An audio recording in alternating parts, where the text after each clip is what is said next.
Hi hello ಎಲ್ಲರಿಗೂ ನಮಸ್ಕಾರ. ಜ್ಯೋತಿ ಪಾಕಶಾಲೆಗೆ ತಮ್ಮೆಲ್ಲರಿಗೂ ಸ್ವಾಗತ. ನನ್ನ ಕುಕಿಂಗ್ ವೀಡಿಯೋಸ್ ನೀವು ಹೊಸ್ದಾಗಿ ನೋಡ್ತಿದ್ದಲ್ಲಿ ಜ್ಯೋತಿ ಪಾಕಶಾಲೆ ವೀಡಿಯೋಸ್ನ ಲೈಕ್ ಮಾಡಿ.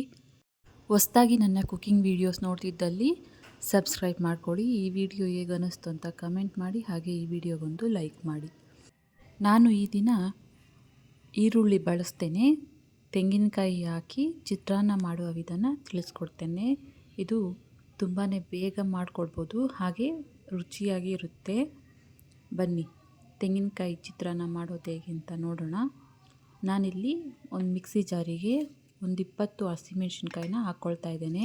ಖಾರ ಕಮ್ಮಿ ಇರೋದ್ರಿಂದ ನಾನು 20 ತಗೊಂಡಿದ್ದೀನಿ. ನೀವು ನೋಡಿಕೊಂಡು ಉಪಯೋಗಿಸ್ಕೊಳ್ಬೇಕು. ಇದನ್ನು ತರಿಯಾಗಿ ರುಬ್ಕೊಳ್ತೇನೆ. ಇದನ್ನು ಒಂದು ಬಟ್ಲಿಗೆ ತೆಗೆದುಕೊಳ್ತೇನೆ. ಅದೇ ಮಿಕ್ಸಿ ಜಾರಿಗೆ ನಾನಿಲ್ಲಿ ಒಂದು ಬಟ್ಲಷ್ಟು ತೆಂಗಿನಕಾಯಿನ ತಗೊಳ್ತಾ ಇದ್ದೇನೆ. ಫ್ರೆಶ್ ತೆಂಗಿನಕಾಯಿ ಆದರೆ ಚಿತ್ರಾನ್ನ ತುಂಬಾ ಚೆನ್ನಾಗಿರುತ್ತೆ, ಹಾಗೆ ಜಾಸ್ತಿ ದಿನ ಸ್ಟೋರ್ ಮಾಡ್ಕೊಳ್ಬೋದು. ನೋಡಿ, ಇದನ್ನು ಈ ರೀತಿ ತರಿಯಾಗಿ ನೀರು ಹಾಕ್ತೇನೆ ರುಬ್ಕೊಳ್ಬೇಕು. ನೀರು ಹಾಕಲೇಬಾರ್ದು ಇದಕ್ಕೆ. ನೋಡಿ, ಈ ರೀತಿ ತರಿಯಾಗಿ ರುಬ್ಕೋಬೇಕು. ಈಗ ಚಿತ್ರಾನ್ನ ಒಗ್ಗರಣೆಗೆ ಗ್ಯಾಸ್ ಮೇಲೆ ಕಡಾಯಿ ಇಕ್ಕಿ ಗ್ಯಾಸ್ ಹಚ್ಕೊಳ್ತೇನೆ. ಅದಕ್ಕೆ ಎಣ್ಣೆ ಹಾಕ್ಕೊಳ್ತೇನೆ. ನಾನಿಲ್ಲಿ 100 ಗ್ರಾಮ್ನಷ್ಟು ಎಣ್ಣೆನ ಹಾಕ್ಕೊಳ್ತಾ ಇದ್ದೇನೆ. ನಾನಿಲ್ಲಿ ಕಡಲೆ ಬೀಜನ ಹುರಿದು ತೆಗೆದುಕೊಳ್ತೇನೆ. ಹಾಗೆ ಗೊಜ್ಜಿಗೆ ಹಾಕ್ಕೊಂಡ್ವಿ ಅಂದರೆ ಮೆತ್ತಗಾಗ್ತವೆ ಅಂತ ನಾನಿಲ್ಲಿ ಹುರಿದು ತಗೊಳ್ತೇನೆ. ಈ ರೀತಿ ಹುರಿದು ತೆಗೆದುಕೊಂಡು ಇಟ್ಕೊಂಡ್ರೆ ನಾವು ಗೊಜ್ಜಿಗೆ ಯಾವಾಗ ಬೇಕಾದರೂ ಕಲಿಸ್ಕೊಳ್ಬೋದು. ಮೆತ್ತಗಾಗಲ್ಲ, ಹಾಗೆ ಕ್ರಿಸ್ಪಿಯಾಗಿ ಚೆನ್ನಾಗಿರ್ತವೆ. ಈಗ ಅದೇ ಕಡಾಯಿಗೆ ಅದೇ ಎಣ್ಣೆಗೆ ಸಾಸಿವೆ ಹಾಕ್ಕೊಳ್ತೇನೆ. ಹಾಗೆ 1 ಟೀ ಸ್ಪೂನಷ್ಟು ಜೀರಿಗೆನ ಹಾಕ್ಕೊಳ್ತೇನೆ. ಹಾಗೆ ತರಿಯಾಗಿ ರುಬ್ಕೊಂಡಿರೋ ಹಸಿಮೆಣ್ಸಿನ್ಕಾಯಿನ ಹಾಕ್ಕೊಳ್ತೇನೆ. ಹಾಗೆ ತರಿಯಾಗಿ ರುಬ್ಕೊಂಡಿರೋ ಕಾಯಿ ತುರಿನ ಹಾಕ್ಕೊಳ್ತೇನೆ. ಹಾಗೆಯೇ ಕರಿಬೇವನ್ನ ಹಾಕ್ಕೊಳ್ತೇನೆ. ಒಂದು ಅರ್ಧ ಟೀ ಸ್ಪೂನಷ್ಟು ಅರಿಶಿನ ಹಾಕ್ಕೊಳ್ತೇನೆ.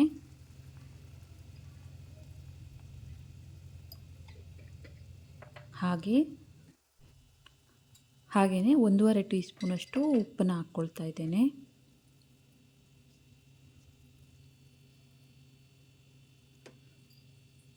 ಇದನ್ನು ಕಲಿಸ್ಕೊಳ್ಳೋಣ.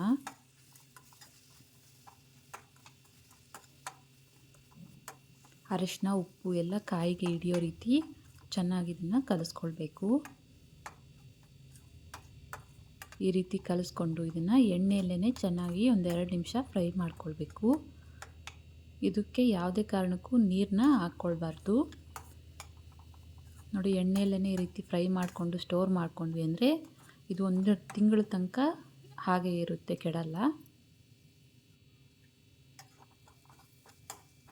ನೋಡಿ, ಎಣ್ಣೆಯಲ್ಲೇ ಚೆನ್ನಾಗಿ ಫ್ರೈ ಮಾಡ್ಕೊಂಡಿದ್ದಾಯಿತು. ಈಗ ಇದಕ್ಕೆ ಕೊನೆಯದಾಗಿ 1 ಹಿಡಿಯಷ್ಟು ಕೊತ್ತಂಬರಿ ಸೊಪ್ಪನ್ನ ಕಟ್ ಮಾಡಿ ಹಾಕ್ಕೊಳ್ತೇನೆ. ಕಲಿಸ್ಕೊಳ್ಳೋಣ ಇದನ್ನು.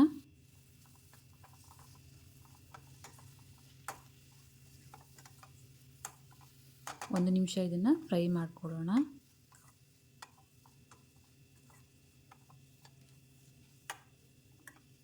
ನಾನಿಲ್ಲಿ ಚಿತ್ರಾನ್ನ ಗೊಜ್ಜಿಗೆ ನಿಂಬೆಹಣ್ಣು 2 ನಿಂಬೆಹಣ್ಣನ್ನು ತಗೊಂಡಿದ್ದೇನೆ. ಇದನ್ನು ಕಟ್ ಮಾಡಿ ರಸನ ತೆಗೆದುಕೊಳ್ತೇನೆ ಒಂದು ಬಟ್ಲಿಗೆ. ನೋಡಿ, ಕಾಯಿ ಚೆನ್ನಾಗಿ ಫ್ರೈ ಆಗಿದೆ ಎಣ್ಣೆಯಲ್ಲೇ. ಗ್ಯಾಸ್ ಆಫ್ ಮಾಡ್ಕೊಳ್ತೇನೆ. ಗ್ಯಾಸ್ ಆಫ್ ಮಾಡಿಕೊಂಡು ಇದಕ್ಕೆ ನಿಂಬೆಹಣ್ಣಿನ ರಸನ ಸೇರಿಸ್ಕೊಳ್ತೇನೆ. ಗ್ಯಾಸ್ ಆಫ್ ಮಾಡ್ಕೊಂಡ ಮೇಲೆ ನಿಂಬೆಹಣ್ಣಿನ ರಸ ಸೇರಿಸ್ಕೋಬೇಕು, ಇಲ್ಲಾಂದರೆ ಕಹಿ ಬರುತ್ತೆ. ಇದನ್ನು ಚೆನ್ನಾಗಿ ಕಲಿಸ್ಕೊಳ್ಳೋಣ ಒಂದು ಸರಿ.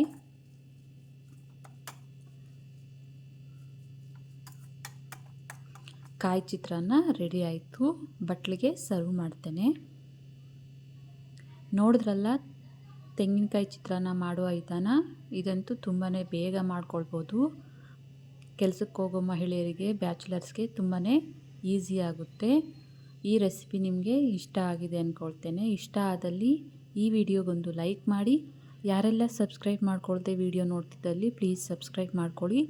ಈ ವಿಡಿಯೋ ಹೇಗೆ ಅನ್ನಿಸ್ತು ಅಂತ ಕಮೆಂಟ್ ಮಾಡಿ, ಶೇರ್ ಮಾಡಿ, ಲೈಕ್ ಮಾಡಿ. ಧನ್ಯವಾದಗಳು.